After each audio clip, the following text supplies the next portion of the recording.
Now, from New Orleans' most watched news, Fox 8 Local First starts now. New photos tonight from the FBI of the Bourbon Street terrorist Shamsud Din Jabbar, an hour before his deadly rampage on New Year's morning. New details about the investigation. So far, we have received just over 400 tips from the public. As loved ones mourn the 14 lives lost. Wonderful child.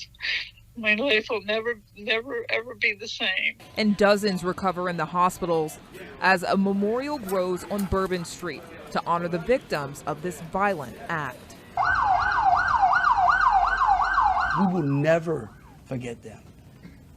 But it would be a tragedy if we let their losses be snuffed out because of fear. The city trying to find a sense of normalcy. The Sugar Bowl taking place in the Dome, but also taking a moment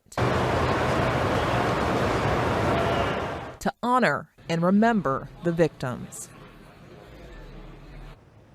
Good evening, I'm Lauren McCoy. And I'm John Snell. People returned to Bourbon Street for the first time since the New Year's Day terror attack. But they are also remembering the victims lost in the tragedy. Andres Fuentes is live there.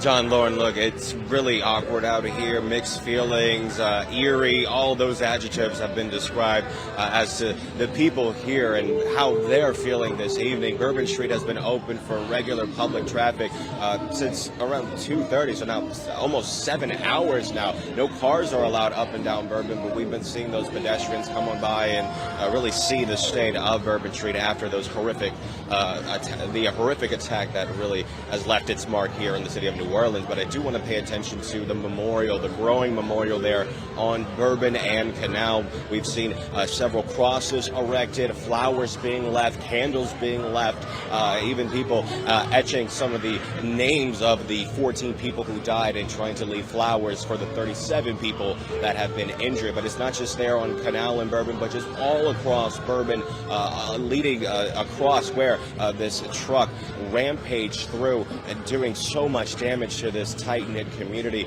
Speaking with some locals, they tell me that they're in shock, but they really do depend on a lot of the business here in the quarter and a lot of the tourism here in the quarter, and they hope that the city can mourn, take its time, and really comprehend what happened here this week and then try to jump back the way it was. What choices do you have? You just got to move forward. You got to put one foot in front of the other, and that's what I'm going to do. It's not going to stop me. I'm always looking over my shoulders anyway, but I think everybody should do the same. This is a crazy world we're living in right now, so everybody just got to be very, very careful. Everybody's saying the same thing, though. This will not define our 2025. We are not going to stop what we're doing. We're not going to stop being the city that we are.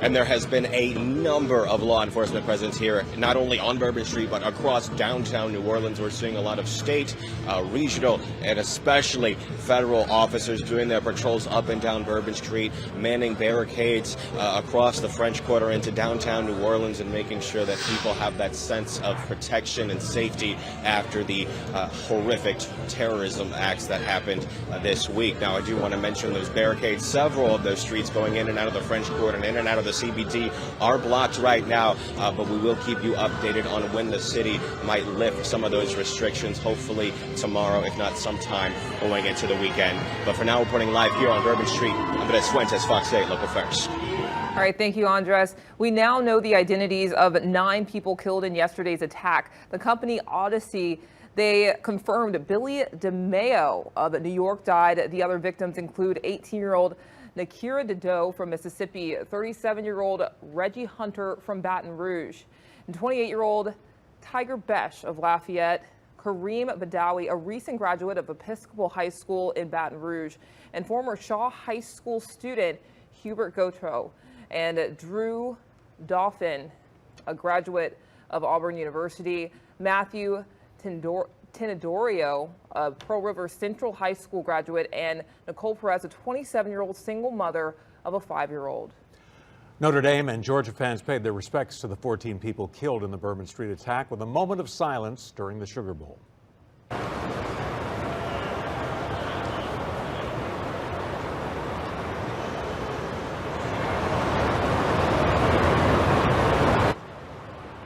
game was played this afternoon as Sugar Bowl organizers had made that decision to postpone it in light of yesterday's tragedy. We go to Garland Gillen, who was there during this afternoon's game. Hey guys, 19 hours later from its original kickoff time, the Notre Dame Fighting Irish and the Georgia Bulldogs played in the 91st edition of the Sugar Bowl right here at Caesars Superdome. Both teams spent Wednesday in their hotels after the early morning tragedy. They did team meetings at the hotel ballrooms. Notre Dame had family visit time from 6 to 9 to give players a chance to recharge after an emotional day. Today, the focus was back on the game, and the Fighting Irish dominated Georgia with a strong defensive performance. The players reflected after the game on a roller coaster 36 hours. Yeah, I mean, I just tried to almost delay my process, right? So, we wake up in the morning on, I guess, whatever yesterday was, and we, go through everything in our pregame kind of throughout the morning.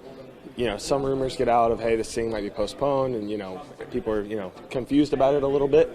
And as the day goes on a little bit more, we get some clarity. So being able to kind of just delay that process of, okay, we know what we're going to do now, and being able to kind of reset almost, and kind of take that whatever scheduled throughout the night of the game, kind of restart again. I think yesterday was tough. I think it's tough for this city, tough for this country. Just horrible thing, right? And I think everybody knew that, football wasn't bigger than that event, right? It just shows you the type of culture we have, the type of leadership we have, to be able to, understand what's important at that moment, but then also how do we respond, how we adapt, and how do we make the most of, such a tragedy. Now, Notre Dame will now play again next week in the Orange Bowl next Thursday. That's in Miami against Penn State. From the Caesars Superdome, Garland Gillen, Fox 8, Local First. Today, investigators searched Shamsud Din Jabbar's mobile home in North Houston. Chris Joseph is live outside of the neighborhood with details on Jabbar's background. Yeah, you can't see the mobile home from this angle. In fact, you wouldn't be able to see it from any public street. It's tucked away, but it's behind the fence line back there. You're going to see some video of it here in a moment. We did get an opportunity to go by there earlier today. We got an opportunity to speak with one neighbor who says neighbors in Jabbar's part of the neighborhood actually have a different gate. So in many ways, he didn't interact with a lot of folks, even coming and going out of his own neighborhood. Now, we are slowly piecing together who he was before, obviously, he committed the attack in New Orleans. We now know he is a Beaumont, Texas resident. He put that in a video when he was online. And again, we pieced together some footage here of the building. And as we put the pieces together, the FBI confirmed Jabbar is an American citizen and an Army veteran. The Associated Press reports he joined the Army in 2007 and served in Afghanistan. Court records show he got divorced in 2008, and his first wife sued him for child support just a few years later. In 2017, Jabbar graduated Georgia State University with a bachelor's in computer information, but that same year, he was married again. But by 2021, he had been divorced again. Now, those divorce records really painted a picture. They showed Jabbar had 3 children and was struggling significantly with his finances. The FBI says he released a series of videos shortly before the attack, which included him mulling attacking friends and family. Now, we spoke with several people, both in the neighborhood behind me and just a short drive away, maybe 200, 300 yards. They were alarmed by what they heard. Just fear the thought that you would have that so close. Yeah. It made the hairs on my arm rise because you just never, like I told my husband, you never know who your neighbors are. You just never know. Little did we know that we had someone living this close to us that was capable of doing what was done. Now, the FBI didn't announce what they found in the mobile home or really any other conclusions or evidence or information they may have found, but they did move out earlier this morning. They are asking anyone with any information, both here in Houston or New Orleans or really any place in between, to speak up, speak out. Any piece of information could help put the puzzle together. Reporting in Houston, Chris Joseph, Fox 8 Local First. All right, Chris, thank you very much. And earlier today, the FBI laid out several major developments in their investigation. Meg Gatto shares what we know. The FBI says the Bourbon Street terrorist acted alone. Investigators released new photos of Shamsud Din Jabbar walking along Dauphine Street near Governor Nichols Street. They say this was about an hour before the attack. If you were in the French Quarter yesterday, FBI agents want you to pay attention. See if you recognize Jabbar, and if you saw him, let investigators know. You can call 1-800-CALL-FBI or visit fbi.gov/Bourbon Street attack. They also released a photo of one of the coolers they say Jabbar left containing an explosive. They say Jabbar placed it near the corner of Bourbon and Orleans. They say he placed another one in the 200 block of Bourbon. Fox 8 obtained this video of Jabbar loading his truck at a Mandeville Street Airbnb. That's where they say he set up shop just hours before carrying out his deadly attack on Bourbon Street. Authorities confirmed they recovered 3 phones and 2 laptops linked to Jabbar at that Marigny address. The FBI confirming today that the death toll now stands at 15, including Jabbar, and 35 injured. They say that they have been reviewing hundreds of hours of surveillance video, as well as Jabbar's social media profile. They say he drove to New Orleans December 31st, and he stated that he wanted to harm his family and friends. He also posted a will. The FBI has also learned that Jabbar expressed his support for ISIS prior to the summer. There were 5 videos posted on Jabbar's Facebook account, which are time-stamped beginning at 1:29 a.m. and the last at 3:02 a.m. In the first video, Jabbar explains he originally planned to harm his family and friends, but was concerned the news headlines would not focus on the, quote, war between the believers and the disbelievers. The FBI says it's received 400 tips in this investigation, which investigators say is still in the early stages. Lauren? All right, Meg, thank you very much. Well, we have another big cold front on the way, but first we face the threat of severe weather over the weekend. Amber Wheeler looks at the forecast. That's right. A lot of changes here happening as we head into the weekend. But tonight, anybody who's out maybe on Bourbon Street or just around town, temperatures are staying pretty stagnant here. We're sitting at 56, and we're pretty much going to stay in the mid-50s most of the night tonight. That's on the South Shore. On the North Shore, mostly seeing those upper 40s. So tomorrow morning won't be as cold as it was this morning. And highs tomorrow very similar to today, with back into the low to mid 60s. We'll have a little cloud cover in the morning, and we'll see some sun in the afternoon. But things are changing as we head into the weekend. The pattern is changing, and it's going to bring a strong storm chance on Sunday, and then behind that, a big cool down. But the Storm Prediction Center has already given us a risk for severe weather, highlighted this area, including most of Mississippi and most of northern Louisiana, parts of the North Shore. And when you wake up tomorrow morning, we'll have a new map because it will then add the other levels here that we could be seeing. I do think we'll see a marginal risk, at least for parts of southeast Louisiana into coastal Mississippi. So certainly watching for that late Sunday.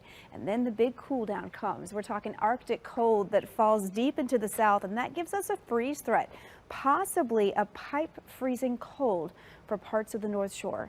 Coming up, I'm going to give you a timeline of all of this. We'll talk about those storms and also about the big cool down that we have next week, what it means for wintry precipitation. That's straight ahead. All right, Amber. Today's Sugar Bowl game was surrounded by increased security. Hear from fans who didn't let the Bourbon Street tragedy deter them. Also, authorities investigate the vehicle explosion at the Trump Hotel in Vegas, what they are learning about the suspect. Fox 8, local for 19 hours, and many fans had to miss out. But those who were able to stick around and attend the game were thankful for the increased security there. Ashland Brothers is live at the Superdome with the message from fans. Lauren and John, I watched as dozens of college football fans, both the lucky Fighting Irish and the defeated Georgia Bulldogs, walk up and thank law enforcement officials for being here. Many telling me that they are beyond grateful for the mass police presence. Gridlocked on game day. Sports brings us all together, so we rally around it. We feel like a community, and we're here to support. And we're happy to be here. We're going to win this thing for Noah. We're going to win this thing for America. We're just really grateful that everybody was able to play today. That was a big thing for America to win today. USA! God bless everybody here. After silence at the Superdome New Year's Day, Fighting Irish and Georgia Bulldog fans packed Poitras once again, delayed tailgating after a terror attack. And you could tell that there were people that were here that, and I'm sure people had travel plans at this, having the game pushed today. I hate that this happened. It's just ridiculous that you have to deal with stuff like this. I don't think it's as high energy as it would be. Everybody's, I think, a little grounded. A little underwhelming. I think you could really feel the effects of New Year's Eve here today. College football is the best sport in this country. Credit to both fan bases for coming out and sticking through it. So a lot of respect. Some fans extended their stay another night if they could. Others canceled and rebooked their flights. Some took the ticket loss and headed home. It's tough, but Georgia, Notre Dame fans, everybody's coming together, being grateful for being here and what we have, each other. We're all Americans after all, and we all come together as one nation. You got to support each other in times like this. Don't be scared and get out and live your life. Federal, state, and local law enforcement spread out a SWAT team, a chopper, resources from surrounding parishes, and more, all to ensure the place is safe and secure. I got off of Bourbon Street about 10 minutes before it happened. It was scary. It could have happened anywhere. It could have been anywhere. It's unfortunate it happened here, but the police and the SWAT and the FBI have everything under control. I feel safe and comfortable now. Hey, be safe tonight. We have a lot of trust in them that they were going to do what was needed to put us and make us safe. You see all the cops around here. There's security inside. Everyone's security. They were basically on every corner. I didn't feel like you had anything to worry about. Totally feel safe. Yeah. I couldn't feel safer. And reflecting on their visit, I asked several fans if they would consider, if given the opportunity, to return to a Sugar Bowl game here in New Orleans, given the tragic event that occurred only a few hours into 2025. And everyone I talked to said yes. Reporting live outside the Superdome, Ashlyn Brothers, Fox 8, Local First. Thanks, Ashlyn. 911 calls understandably surged yesterday. The city tells Fox 8 that it got 191 calls in a 4-hour span starting at 3 a.m. just minutes before Shamsud Din Jabbar drove a truck into the Bourbon Street crowd. Of the more than 1,400 911 calls placed throughout the day, they say that 84% were answered in 15 seconds or less. We learned an employee from the National World War II Museum was injured in the attack. The museum confirms Army veteran Adam Cost suffered injuries. It provided a statement from Cost saying he expects to make a full recovery, but his thoughts are focused on the victims who lost their lives or are critically injured. According to a fundraiser set up by his friend, Cost suffered injuries to his lower body and is undergoing treatment at a local hospital. He served in the Army for over 10 years and was deployed multiple times during his service. We also spoke to his dad this afternoon. He says that his son is recovering from broken bones and is doing okay, but he's in a lot of pain right now. Yesterday's terrorist attack raises questions about vehicles in the French Quarter. The attack has brought some people asking once again whether vehicles should have been allowed on Bourbon. There have been some calls over the years for the popular French Quarter Street to become a pedestrian mall. We asked Chief Ann Kirkpatrick her opinion about that, or if she's been given advice on whether vehicles should be barred from Bourbon.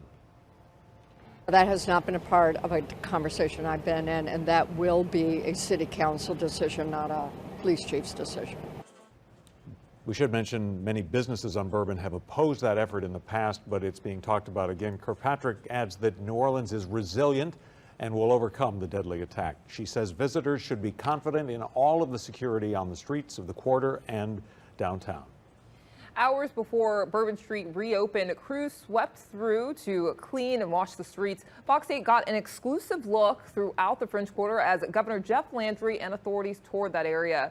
And this also allowed us to see the temporary barriers to prevent people from driving down the streets. Governor Landry spoke to our Rob Krieger earlier this morning. At the end of the day, we want New Orleans to get back to business, and we also want to remember all of those who tragically lost their lives on the street. The governor credited law enforcement for their work piecing together what happened. Investigators share new information about a man killed in a Tesla explosion outside the Trump Tower in Las Vegas.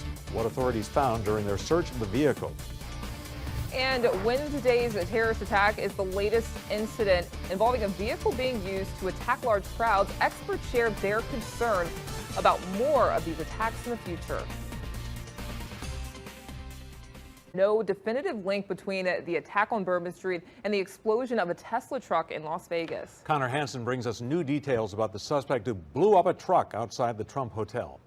A massive explosion on New Year's Day outside the Trump International Hotel in Las Vegas. The bed of that Cybertruck was loaded with gas containers and fireworks. Investigators now believe the man inside the car was Matthew Livelsberger, an Army Green Beret who was on leave from duty overseas. The individual had sustained a gunshot wound to the head prior to the detonation of the vehicle. Las Vegas police showed new evidence like photo IDs belonging to Livelsberger and video of the Cybertruck driving on Las Vegas Boulevard. There were also 2 guns in the car bought legally by Livelsberger Monday. Looking into exactly what the motivation is remains our #1 priority. Police have mapped out the trip the truck made from Colorado and have photos of the suspect along the way. We still have only ever seen him in this vehicle, and we're not aware of any other subjects involved in this particular case. The FBI searched a home connected to the suspect in Colorado Springs. Investigators say the truck was rented in Denver using the Turo app. That's the same app used by New Orleans terror suspect Shamsuddin Jabbar, who drove a rented truck into a crowd on Bourbon Street hours earlier. Jabbar also spent time in the Army. But the FBI says right now there is no definitive link between the two situations, and both men acted alone. If these turned out to be simply similarities, very strange similarities to have, and so we're not prepared to rule in or rule out anything at this point. Police say both Jabbar and Livelsberger served at Fort Liberty, formerly Fort Bragg, but did not overlap. In New York, Connor Hansen, Fox News. Family members and friends mourn the 14 people killed in the Bourbon Street terrorist attack. We share how they're dealing with the tragic loss coming up. And strong storms and then a big cool down coming up. I'll have the timeline. That's straight ahead.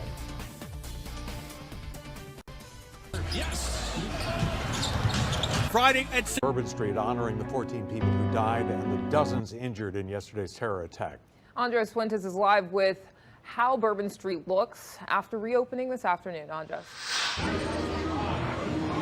Bourbon Street right now has officially been open to the public for 7 hours, and we're seeing more and more people from the Sugar Bowl finally come on down and get to enjoy a slice of Bourbon Street ever since the terrorist attack that happened yesterday. But I do want to mention the growing memorials that have been popping up across Bourbon Street, specifically a massive one on Bourbon and Canal where this initial attack started with that pickup truck ramming through revelers New Year's Day in that morning. Now we've seen a lot of other memorials with several flowers and candles and teddy bears and just people leaving prayers and poems all over the place in different areas in Bourbon Street, even mentioning that there will be a massive memorial happening at 7 o'clock Saturday evening. So just speaking with locals and people here on Bourbon Street, they tell me that it's really going to take quite some time for them to get over what happened, really comprehend what happened, and mourn the 14 people lost as well as the 37 people injured.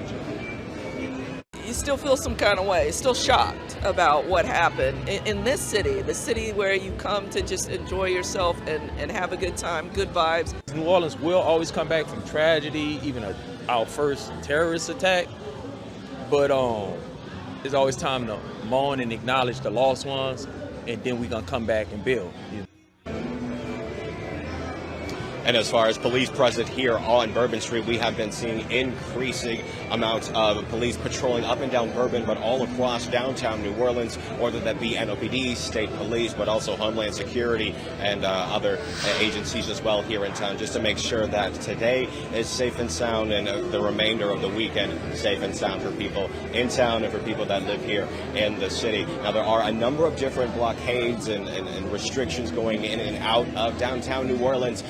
Hopefully we'll be able to update you for the Fox 8 Morning Edition as to when those closures and restrictions might end. But just keep that in mind if you are trying to make your way in and out of this area in the coming days. But for now, reporting live, Andres Fuentes, Fox 8, Local First. Use Fox 8 News at 10. There are new questions tonight about the broken bollards that were designed to protect Bourbon Street from this kind of attack. If in fact that's correct, that they were not operable, that's unacceptable. And if they were not operable, there should have been a plan B. National investigative reporter Brendan Keefe digs into why the bollards weren't operational and how long they'd been like that, plus how much the city knew about the problem. That story all new tonight at 10. Now, your Weather Authority forecast from meteorologist Amber Wheeler. Well, we have a quiet couple of days here, and then things change as we head into the weekend. We're watching a Sunday storm threat, and then a very deep cool down heading into next week that could bring some hard freeze concerns to parts of our area. Now, here's the forecast for the next couple of days. We're going to head into Friday here. Temperatures back into the mid-60s, just like today. It'll feel really nice. You'll get the sun. We head into Saturday, increasing the clouds, temperatures back in the low 60s. So this is very seasonable for us for this time of year. The average high right now is 62. So to be on par with that is pretty typical for early January. So first couple of days here, pretty quiet, but then things change on Sunday. We've got a cold front moving through, and that's going to bring us a strong storm threat. We're giving you the first alert for that. And then we have a cold and windy day on Monday and some cold mornings as we head into next week. We could have a cold, hard freeze on the North Shore as early as Tuesday morning next week. Certainly something to follow here in the coming days as we continue to get more data in. But I want to show you what I have so far. Let's roll through the weekend here. Once we get into tomorrow, we're going to start off probably with some cloud cover for you Friday. Those clouds are going to decrease. We'll get some great sun into the afternoon. But as we head into the weekend, we've got more of an upper level southwesterly flow. Those clouds are back and they linger through the day on Saturday. Don't be surprised to see a few isolated showers. But at the surface, we've got more of an onshore flow beginning, signaling our pattern shift here.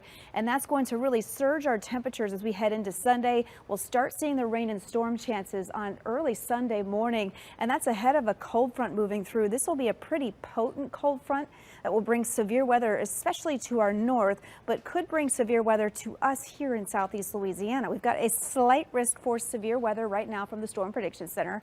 And tomorrow morning, we're going to get a new map written. This is day 4. So when you get to days 1, 2, and 3, that's when you start getting more of these colors in the map here. And I think what we'll see is southeast Louisiana and coastal Mississippi highlighted for at least a marginal risk for severe weather on Sunday evening. So you can see how this is going to flow here. We've had high pressure into play, keeping things pretty quiet in the southeast, but we've got that change here as we head into the weekend.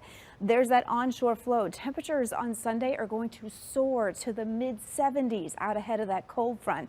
Then that front moves through and that brings us that strong storm chance. It is also going to bring a lot of snow to the Ohio River Valley area up into Missouri. So if you're traveling to these areas or maybe have a layover somewhere here, you want to pay attention to this over the weekend. Now that's going to move out of here and cold air moves in for Monday. So Monday morning will be cold. It's going to be windy. You've got lows in the 30s and 40s, and those cold temperatures, they are sticking around all week next week. In fact, cold air continuing to funnel in from the north. The pattern we have here is not going to move on quick.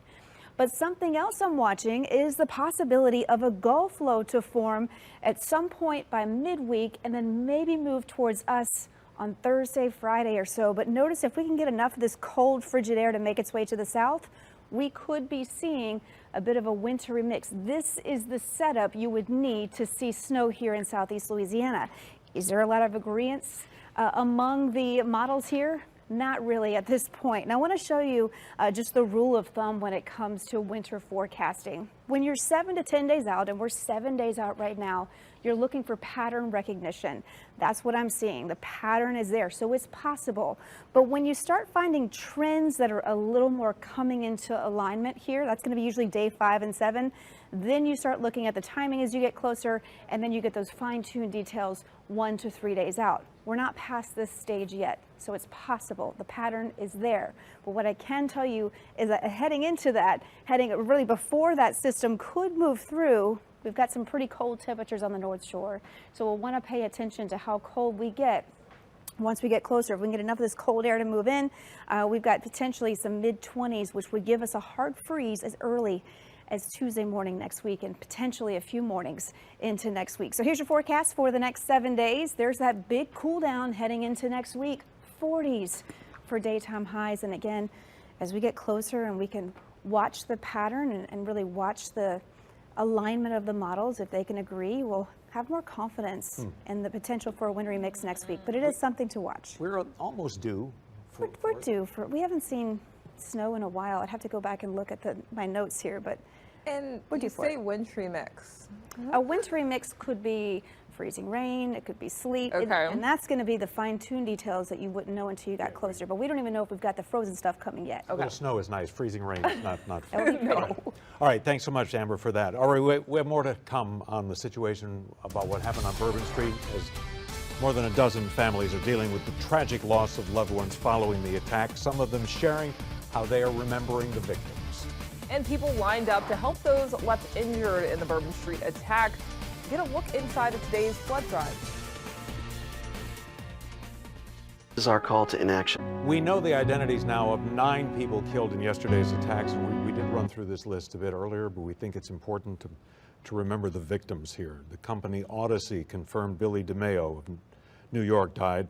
The other victims include 18-year-old Nikira Dito of Mississippi, 37-year-old Reggie Hunter of Baton Rouge, 28-year-old Tiger Besh of Lafayette, Kareem Badawi, a recent graduate of Episcopal High School in Baton Rouge, former Archbishop Shaw grad Hubert Gautreaux, Drew Dauphin, Matthew Tenedoria, a Pearl River Central High graduate, and also Nicole Perez, a 27-year-old single mother of a 5-year-old. Family and friends of some of the victims are sharing stories about their loved ones. Jacob Bradford reports from Metairie with how some are dealing with their loss. People that I have spoken to today are hurting and are mostly in shock. Of the ones that I've spoken to is a mother who lost her son, who she says just asked his dad how to play the guitar, and a young mother who works here at Lakeway Center who was just promoted to manager of the deli that she works at. And she'd come and help him put the boxes away, and we all worked like a team. And she worked with us as a team, and she's family. At Kimmy's Deli at Lakeway in Metairie, Nicole Perez's co-workers and boss are reeling from the news that she was one of the 14 victims killed in the terror attack on New Year's Day on Bourbon Street. The owner of the deli, Kimberly Usher Falls, says Nicole's work ethic was unmatched. It was almost a mile, and so when, even in rain, whatever, she showed up to work. Very often she didn't miss, and she had to get her son on the bus, and she would always arrange something to happen, to make that happen, but she'd get there. She was here about 6:30 every morning. But this morning, 2 red roses sit on the deli counter near a GoFundMe link taped to the glass. General Manager Geraldine Fielding says a customer brought them in to remember Nicole. She wanted her own store. She wanted to understand inventory, how to do ordering. She was very inquisitive, which was great. And then watching her with the customers. She just, every morning they'd come in and they knew that she had eggs. Just across the state line in Mississippi, Matthew Tenedario's mother, Kathy, is also mourning the loss of her son. He was working his dream job as an audio and visual technician at the Superdome. So happy to work there, and a young guy working in NBA and NFL events and concerts, and just a wonderful job. He just loved his job. New Year's Eve, he was at home with his family in Pearl River County. The 25-year-old and 2 of his friends wanted to go to New Orleans for the holiday. And we tried to say, please just stay local. Don't go in the quarter tonight. It's a lot of people there. It's not safe. But he didn't have any fear. Matthew was separated from his friends, and they had to break the news to his mother. Told us the whole story. We, witnessed everything. We saw the truck ram into the lift, and then all of a sudden shooting started, and we all got separated. His friend saw his truck parked from the night before and knew something was wrong. My life will never, ever be the same. Links to all of those fundraisers can be found on our website. That's fox8live.com. Matthew's family is facing financial hardship at this time because his mother, Kathy, just finished her battle with cancer. In Metairie, Jacob Bradford, Fox 8, Local First.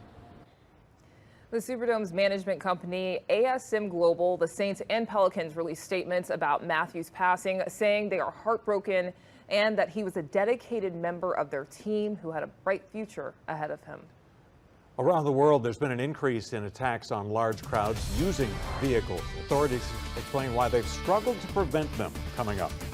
And a second-line band leads visitors back to the Sugar Bowl. Musicians speak about the resiliency of the city in the face of tragedy. And touchdown! Game plan gets you inside. Or is the latest in a long line of terrorists using vehicles to attack large groups of people around the world. Top security experts tell our chief investigative reporter Stephen Stock that they're worried about more of these types of attacks in America in the future. The early morning tragedy on Bourbon Street marked the 12th time since 2017 somewhere in the world where a terrorist used a vehicle to plow into a crowd of people. It's a trend that troubles law enforcement, what they call soft targets for attack, because those targets are so difficult to establish effective security to prevent. I think that we were going to see these style of attacks continue to happen. Mike Matranga knows about the potential harm of attacks like this one on Bourbon Street firsthand. He planned how to stop those attacks as a Secret Service agent for more than a decade. He now owns a consulting firm in Houston, teaching local and state governments how to make hospitals, schools, and infrastructure safer. What I found troubling was in today's press conference, the governor stated that they have made the adjustments to mitigate that from happening again. Well, my question would be why wasn't that done in the first place?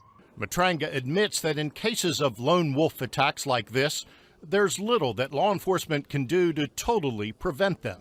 Looking forward, you concerned about the Super Bowl? It's going to be here, Mardi Gras. I mean, these are soft targets.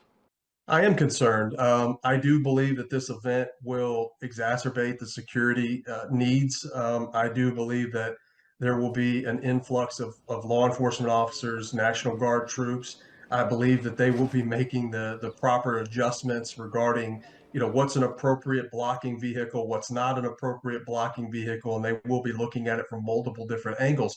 But it should not take the death of 14 individuals to do that. That should be standard operating procedure moving forward, whether it be in New Orleans or whether it be in small town America. We have seen this before. Craig Fair served more than a decade in the FBI, including leading counterterrorism efforts.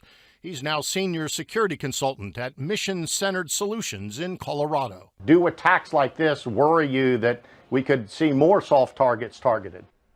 Absolutely. Absolutely. The U.S. government, and specifically the FBI, who's in charge of the New Orleans investigation, cannot afford, either before an incident or after an incident, to not look at the indicators, to not keep their investigative eye on the ball, because the consequences are dire.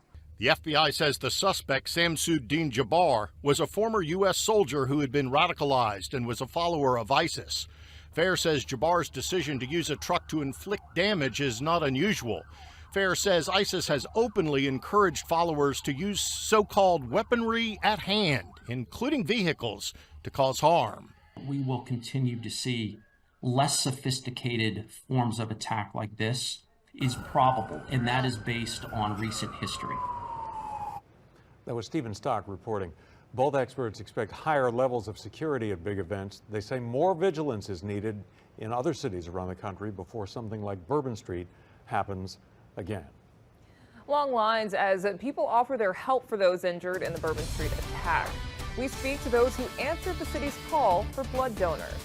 Also coming up, a plane crashes into a warehouse in California.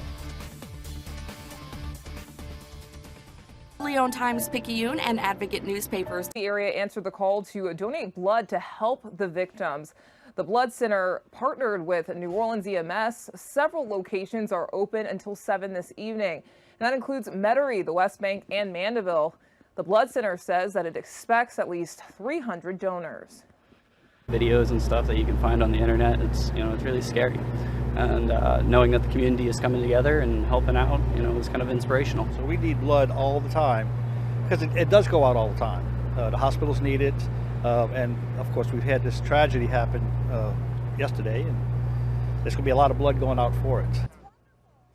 Donations here and Friday at 5 p.m. And the Blood Center says that they expect, again, at least 300 donors. A group of musicians helped lead fans to the Sugar Bowl in New Orleans signature style. Who that said they gonna beat them Saints? Who that?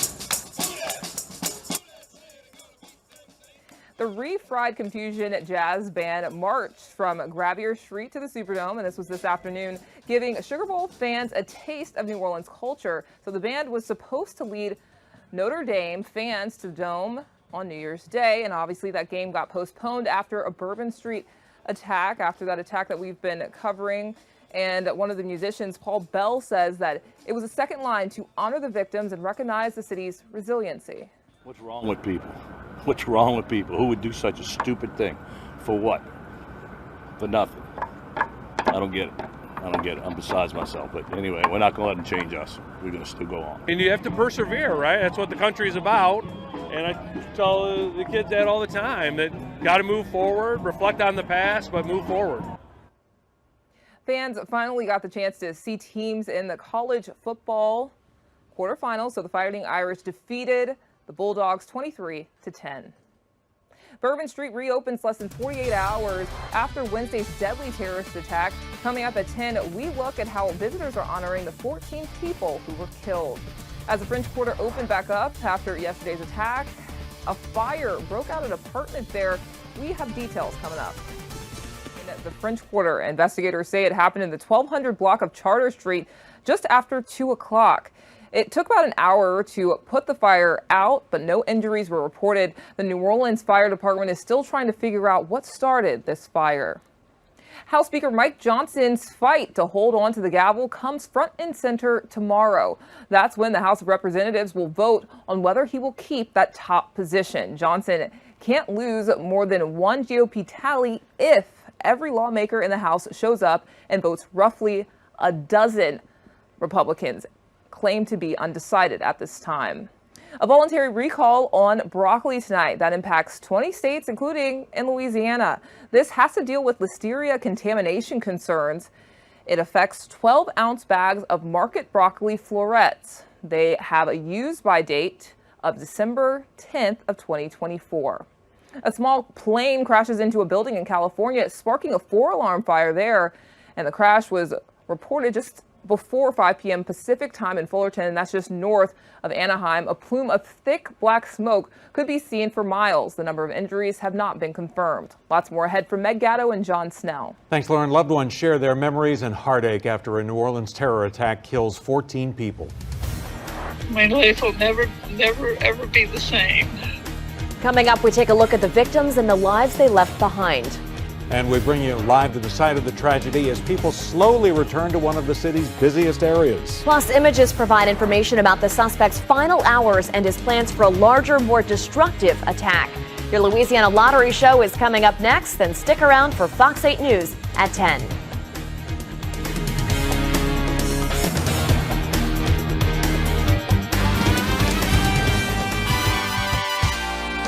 Good evening and welcome to the Louisiana Lottery Show. Here are tonight's winning numbers. If you love bingo, try Bingo Match from the lottery. Win up to $30,000. Bingo Match on sale now.